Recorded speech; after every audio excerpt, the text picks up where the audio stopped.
Welcome to Psalms Layer by Layer, a project of Cambridge Digital Bible Research.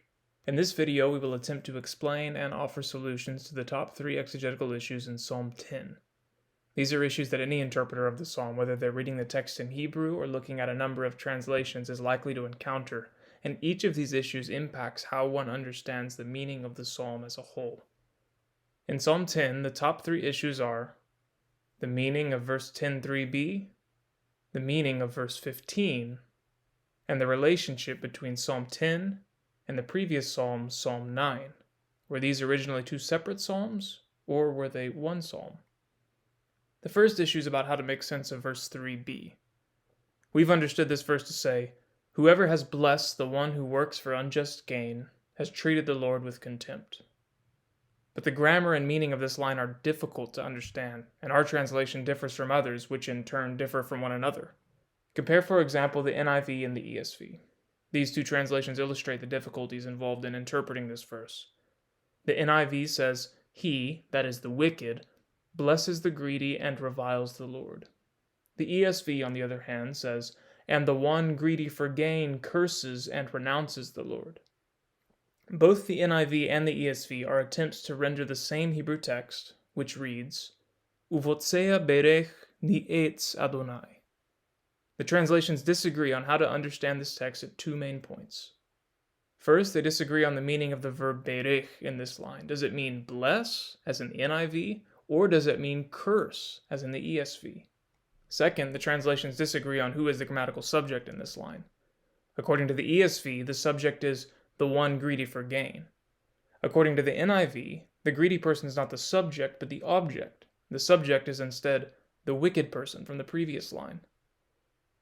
These 2 translations, the NIV and the ESV, do not represent all of the interpretive options, but they do underline the 2 major issues at stake in the interpretation of this verse: the subject and the meaning of the first verb. We'll look first at the meaning of the first verb, berech, which some take to mean bless, and others take to mean curse. The basic and most common meaning of the verb berech is to bless. Sometimes, however, it appears as a euphemism for cursing. For example, Job's wife tells Job to, quote, "bless God and die, barech Elohim v'amut," by which she means curse God and die. Some lexicons and translations think that the use of bless in Psalm 10.3, which appears right alongside with the word treat with contempt, is likewise euphemistic for curse. But note that the verb in the previous line, verse 3a, is the word praise or boast, Hebrew hillel. The word berech in verse 3b and the word hillel in verse 3a are partial synonyms, and they're often parallel to one another in the Psalms. Psalm 34, for example, opens by saying, "I will bless the Lord at all times, avarecha." His praise, tehilato, from hillel, is continuously in my mouth. The correspondence in Psalm 10, verse 3, between praising in the A line and blessing in the B line, encourages us to read berech in verse 3b according to its normal meaning, bless. Who then is the one blessing? In other words, what is the grammatical subject? According to the NIV and others, it's the wicked person from the previous line. He, that is the wicked, blesses the greedy and reviles the Lord. Not only is the wicked the clear subject of the previous clause, but verse 13 later in the psalm says that the wicked revile God, using the same word for revile that we find here in verse 3. And so there are good reasons to think that the one blessing is the wicked, and the one being blessed is the greedy person. The difficulty with this view is that it requires us to understand the wicked person and the greedy person as 2 different people, the one blessing the other. But in the imagination of the psalm, the wicked person and the greedy person appear to be one and the same. Verses 8 to 9, for example, depict the wicked person lying in ambush for the innocent. He sits in villages' ambush places. He murders the innocent in the hiding places, and so on. This same kind of language and imagery, used here to describe the wicked person, is used in the book of Proverbs to describe the person who is greedy for unjust gain. Proverbs 1, for example, says, "Let's lie in wait for innocent blood. Let's ambush some harmless soul. Such are the paths of all who go after ill-gotten gain. Kol botsea batza." So it's likely that we're to understand the wicked and the greedy in this psalm and in this verse as one and the same. Yet it's also likely, as we saw, that the wicked are the ones who revile the Lord. How can we make sense of the fact that the wicked are the ones doing the blessing and reviling, and yet the wicked are the same as the greedy? One option is to follow, at least in part, the translation of the Targum, which begins, "Whoever blesses the oppressor," that is, whoever blesses the greedy. In other words, the Targum reads the first two words of this line, "Botsea berech," as an independent relative clause, which functions as the subject of the sentence. Whoever blesses the greedy, as though the text said, "Asher botsea berech." If this is correct, then we might translate all of verse 3b, "Whoever has blessed the one who works for unjust gain, has treated the Lord with contempt." This interpretation of the grammar allows us to identify the greedy person, the one working for unjust gain, with the wicked person. The A line says that the wicked, the same as the greedy, boast about or praise their cravings. The B line then says that whoever blesses or praises a greedy person has treated the Lord with contempt. So by boasting about or praising his cravings, the wicked person, that is the greedy person, is effectively blessing or praising himself. And according to verse 3b, whoever blesses a greedy person has treated the Lord with contempt. So in conclusion, this interpretation of verse 3b accounts for the fact that the wicked person is the one doing the blessing and reviling, and yet that the wicked person is the same as the greedy person. It also accounts for the parallel boast and blessed, and interprets the word berech according to its normal meaning. This interpretation also fits well in the wider context. Verse 2b is a prayer for justice against the wicked who pursue the innocent. Verse 3 then gives the reason for why God should judge the wicked. Because the wicked has boasted about or praised his soul's craving, and whoever has blessed or praised a greedy person has treated the Lord with contempt. If asked to rate our level of confidence in this interpretation on a scale of A to D, A being the highest, D being the lowest, we would give this interpretation a C rating. The second of our top three exegetical issues for Psalm 10 is in verse 15. "Break the arm of the one who is wicked and evil. May it seek his wickedness, but not find it." Again, it's useful to compare the NIV and the ESV to illustrate the issues involved in the interpretation of this line. The NIV reads, "Break the arm of the wicked man. Call the evildoer to account for his wickedness that would not otherwise be found out." The ESV reads, "Break the arm of the wicked and evildoer. Call his wickedness to account till you find none." The Hebrew text reads, "Shvor zroa rasha vara tidrosh rish'o val timtza." The first problem in this verse is the problem of line division. Note that the NIV has a break after the word wicked man, and places the word evildoer in the B line. The ESV, however, places both words in the A line, break the arm of the wicked and evildoer. Interestingly, both of these divisions are indicated in the traditional Hebrew text. According to the Masoretic accents, the main break is on the word wicked, rasha, which has the disjunctive accent atnach. This would support the NIV reading. But according to the Masoretic vowel points, the word for wicked is closely bound to the following word for evildoer. This close connection is indicated by the lengthened vowel on the vav vara instead of just vura. Also, the vowel on the word ra, wicked, has been lengthened from patach to kametz, which usually happens when a word comes at the end of a unit. The vowels thus support the division of the ESV, which divides the verse after evildoer and leaves wicked and evildoer grouped together. In general, the tradition represented by the lengthened vowels, also known as pausal forms, is probably older than the tradition represented by the accents. This generalization is confirmed here by the fact that the Septuagint, the oldest evidence we have for the division of this verse, divides according to the pausal forms and not according to the accents. And so, in our analysis, we have followed this apparently older tradition of division. But this still leaves us with the question of how to interpret the second half of this verse.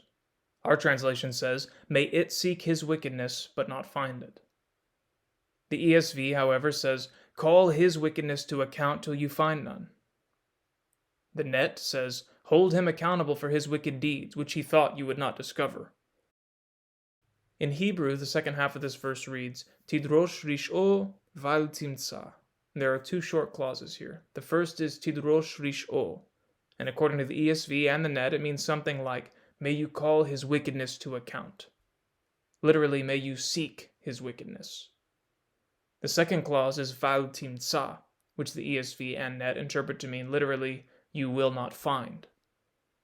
Where the ESV and the Net disagree is on how these two short clauses relate to one another. Is it, may you seek out his wickedness until you find no more? Or is it, may you seek out his wickedness which he thought you would not find? Both interpretations are problematic. The first, that of the ESV, requires us to think of God seeking out something that isn't actually there. The second, that of the Net, requires us to assume an elided he thought or he said. The problem has led some to suggest that the negative particle bal, translated by both translations as not, is actually positive and emphatic here. Indeed, you will find. But there's little evidence that bal can function to underscore a positive affirmation. It's more likely, in our view, that the verbs tidrosh and timtsa are actually not second-person masculine verbs, you will seek, you will not find, but third-person feminine verbs, it will seek, it will not find. In Hebrew, second-person masculine yiktul verbs and third-person feminine yiktul verbs often look identical. If the verbs are third-person feminine, then the subject of both verbs must be the feminine noun arm, zroa, which appears in the previous line. Then the verse would say, break the arm of the one who is wicked and evil. May it, that is his arm, seek his wickedness, but not find it. This interpretation makes sense of the line, and it avoids the problems involved in reading the verse as second person. This interpretation is also supported by the fact that hands or arms are often said to find things. For example, in 1 Samuel 10:7, we read, do whatever your hand finds, because God is with you. Aseh lecha asher timtsa yadecha. And 1 Samuel 23:17 says, don't be afraid, because the hand of Saul my father will not find you. Lo timtsa'acha yad Shaul lavi. It's likely, therefore, that the subject of seek out and not find is not God, but the arm of the wicked. Once God has broken his arm, it will seek to do evil, but it will not be able to find it. We give this interpretation a B rating. The final exegetical issue is a big one. What is the relationship between Psalm 10 and the previous psalm, Psalm 9? Many have argued that Psalm 9 and Psalm 10 were originally written as a single psalm, and that this psalm was divided into two psalms only later at some point in the history of its transmission. There are several strong arguments for this view. For example, the two psalms share some unique vocabulary. The rare word dach, oppressed, occurs only 4 times in the Hebrew Bible and yet appears in both of these psalms. The phrase le'itot batsara, in troubling times, also occurs in both Psalm 9 and Psalm 10. It's also worth noting that Psalm 9 ends with the word selah, and Psalm 10 begins without a superscription. Usually, though not always, selah occurs within a psalm, not at the end of a psalm. And most of the psalms in Book 1 of the Psalter begin with superscriptions. This may suggest that Psalm 9 and 10 were originally one psalm. There's some manuscript evidence to support the grouping of Psalm 9 and Psalm 10 as one psalm. Some medieval Hebrew manuscripts group these two psalms together. More importantly, the ancient Greek version, probably produced during the 2nd century BC, grouped these two psalms together as one. But apart from the manuscript evidence, the shared vocabulary, the use of selah, the absence of a superscription, the strongest argument for reading Psalms 9 and 10 as one psalm is based on the fact that an acrostic pattern appears to run through both psalms, or both halves of the psalm. Psalm 9 begins with the first letter of the alphabet, Aleph. The second section of Psalm 9 begins with the second letter of the alphabet, Bet, and so on.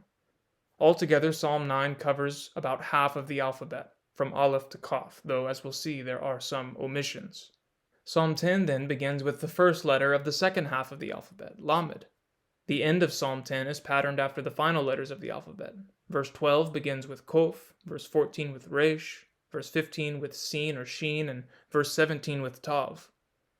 The single acrostic pattern that runs through and unites both psalms may suggest that they are a unified composition, one psalm and not two. But the acrostic pattern in these psalms is far from complete. 2 letters, Dalet and Kaf, seem to be missing from Psalm 9, and 6 letters seem to be missing from Psalm 10.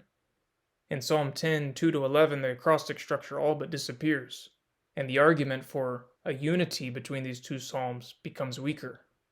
Upon closer reflection, however, the gaps in the acrostic pattern appear to be intentional. In the first half of the acrostic, Psalm 9, the two missing letters Dalet and Kaf spell out the word Dach, the rare word that means oppressed, which appears in both Psalm 9 and Psalm 10 and only 2 other times in the Bible. In the second half of the acrostic, Psalm 10, the section in which the acrostic pattern is broken is the section which describes the wicked in detail. It's as though the wicked represented disruption to God's order, here represented by a disruption in the acrostic. And it's not until verse 12, when the psalmist calls on God to rise up, that order is restored and the alphabetic sequence is resumed. This acrostic pattern that runs through both psalms, as well as the other evidence already mentioned, suggests that Psalm 9 and Psalm 10 were originally composed as one psalm, as we find in the Greek and Latin versions. It's not clear how or why the psalm came to be divided into two psalms. It may have been accidental, or it may have been intentional. Whatever the case may be, the division into two psalms, if not original, is at least ancient. Psalms 9 and 10 appear as two psalms in the best of the Masoretic Hebrew manuscripts, in a Dead Sea Scrolls manuscript from the 1st century AD, and in the Syriac Peshitta. So we've tried to honor both traditions of division in our analysis, though in the end we've concluded that it's most fruitful to analyze Psalm 9 and Psalm 10 as a unified composition. We give this view a C rating. How we resolve each of these exegetical issues shapes how we see the psalm as a whole. The last issue, the relationship between Psalm 9 and Psalm 10, is especially important for our understanding of the whole. Whether you see Psalm 10 as a self-contained unit or as the continuation of Psalm 9 will affect how you interpret it. The other two issues covered in this video likewise affect our reading of the whole psalm. Verses 2-11, the place where the acrostic is disrupted, describe the wicked as those who lie in ambush for the innocent. Verse 3 says that the wicked boast about their cravings for unjust gain, thus praising themselves. And as the second half of verse 3 says, whoever blesses someone greedy for unjust gain has treated the Lord with contempt. And it's on this basis that the psalmist calls on God to judge the wicked. In verses 12-18, the place where the acrostic is restored, he calls on the Lord to rise up and break the arm of the one who is wicked and evil. May his arm seek out his wickedness but not find it. When God rises up to judge the wicked, they will no longer be able to oppress the innocent for unjust gain. Their arm will be broken, and order will be restored. This has been the top 3 exegetical issues for Psalm 10. Thanks for watching.